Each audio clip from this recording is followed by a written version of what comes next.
చాకలి ఐలమ్మ జయంతి పురస్కరించుకుని షాద్నగర్లో ఎమ్మెల్యే వీర్లపల్లి శంకర్ ఆధ్వర్యములో ఘనంగా వేడుకలు జరిగాయి. మండల పరిషత్ కార్యాలయం ముందరగల చాకలి ఐలమ్మ విగ్రహానికి పూలమాల వేసి నివాళులర్పించారు.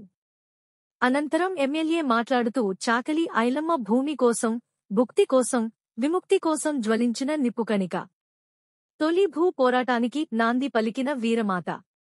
తెలంగాణ తెగువకు చిరునామాగా నిలిచిన వీరవనిత.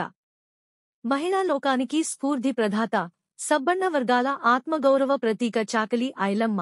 ఆమె పోరాటానికి స్ఫూర్తిగా తెలంగాణ ప్రభుత్వం ఇటీవలే కోఠి ఉమెన్స్ కాలేజీకి చాకలి ఐలమ్మ నామకరణం చేశారు సీఎం రేవంత్ రెడ్డి అని తెలిపారు. ఇప్పటివారు ఆమె ఆశయాలు కొనసాగించాలని కోరారు.